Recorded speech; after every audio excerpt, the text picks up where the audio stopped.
tanah ini punya ingatan. Mungkin bagi mata orang awam, ini hanyalah pepohonan tua yang bisu. Tapi bagi mereka yang peka, angin di sini masih membawa aroma bunga melati yang bercampur dengan amis garam.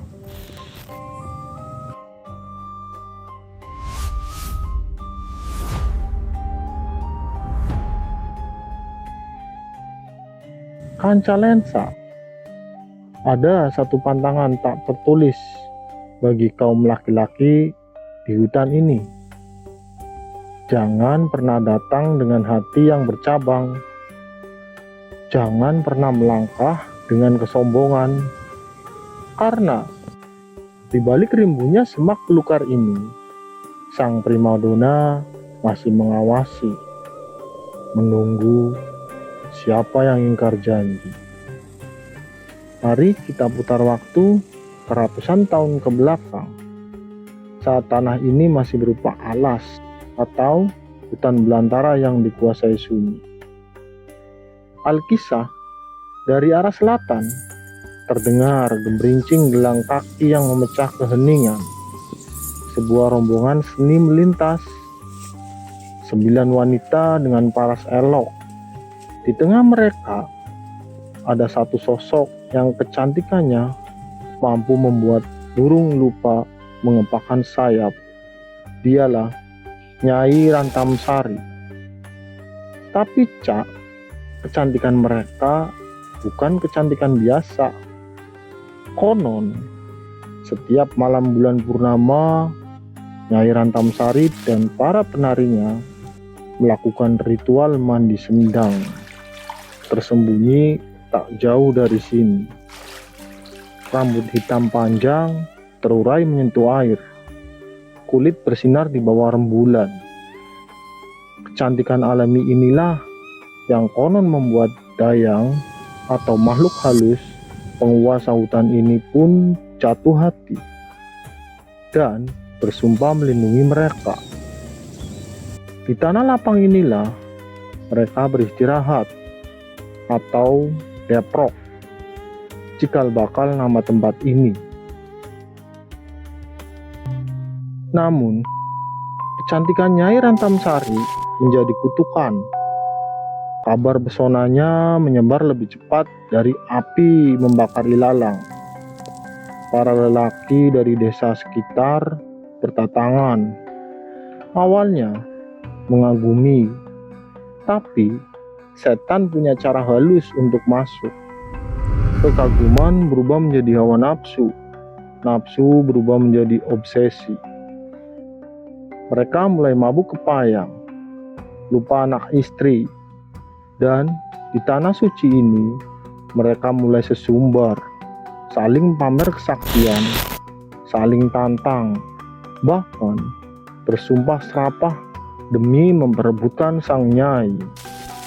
Bayangkan Cak, udara desa yang tenang mendadak panas.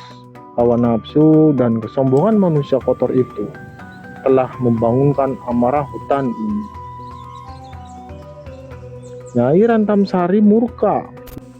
Dia bukan barang dagangan yang bisa diperebutkan dengan otot. Hatinya terluka melihat kaum lelaki yang begitu mudah melupakan kesetiaan. Sesaat sebelum petaka terjadi, warga desa bersaksi mendengar suara aneh. Bukan teriakan, tapi suara gamelan. Tang, ting, tung, gong. Gamelan itu berbunyi sendiri. Temponya makin lama makin cepat, mengiringi tarian terakhir sang nyai yang penuh amarah. Angin ribut turun menyapu debu. Di tengah kekalutan itu, Nyai Rantamsari menancapkan sumpahnya dan seketika hening. Tubuh elok Nyai Rantamsari dan ke-9 penarinya hilang. Mereka moksa, melebur jadi angin, menyatu dengan akar pohon tua, menghilang dari pandangan manusia tapi tidak dari rasa. Hingga hari ini, tarian itu sejatinya belum selesai. Zaman sudah berganti digital, tapi mistis itu tidak hilang. Banyak cerita dari sopir truk atau pendatang yang lewat jalur ini malam hari. Mereka mengaku melihat sosok wanita menyeberang jalan dengan pakaian tradisional. Ketika direm, mendadak sosok itu hilang. Bahkan ada pantangan bagi warga di sini.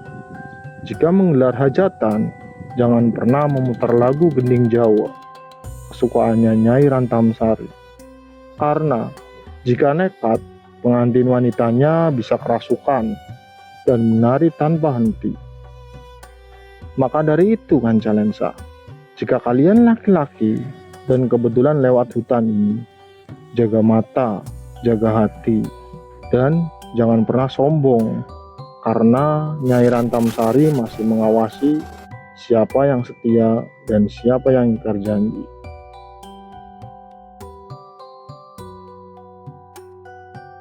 Saya Rian dari Lensa Kisah Nusantara, pamit dari Desa Sang Penari. Assalamualaikum warahmatullahi wabarakatuh.